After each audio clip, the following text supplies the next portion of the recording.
Засилено полициско присуство пред кривичниот суд во Скопје од утрината пред почетокот на рочиштето за случајот Монструм, каде одбраната на обвинетите и адвокатите на семејствата на жртвите ги дадоа своите завршни зборови. 3 години се слушаа бомби, се одржуваа рочишта, но некои факти не се утврдија, рече адвокатката Дафина Ивановска, правен застапник на семејството Тричковски.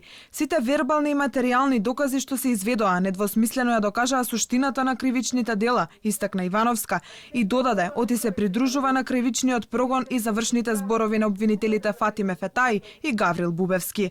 Тој ден Кире излегол со другарите за да одат на риболов на Смилковското езеро и веќе никогаш не се вратил дома, а неговите најблиски останале само со споменот за Кире и со неодговорени прашања.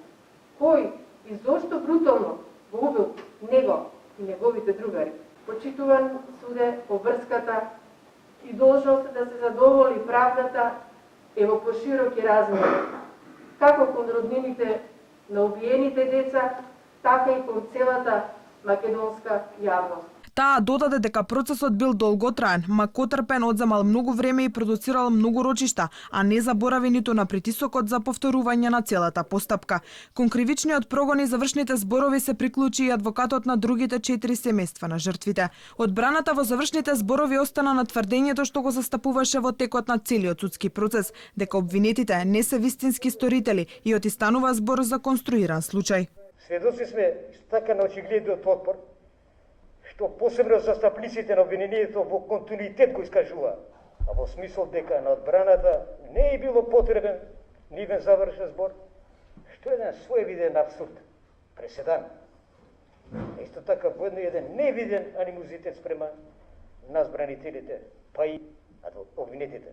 На претходното рочиште своите завршни зборови ги дадоа обвинителите Фатиме Фетаи и Гаврил Бубевски. Фетаи побара обвинетите да бидат осудени и нагласи дека не треба да биде дадена пониска пресуда од доживотна, освен за љута за кој немало докази.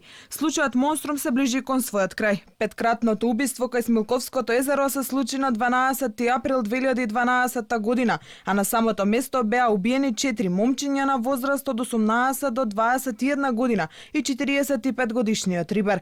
Обдукцијата покажа дека во нив е пукано од 3 типа огнено оружје. За убиствата беа обвинети 6 лица: Агим Исмаиловиќ, Фейзи Азири, Африм Исмаиловиќ, Алил Демири, Хаки Азири и Сами Љута.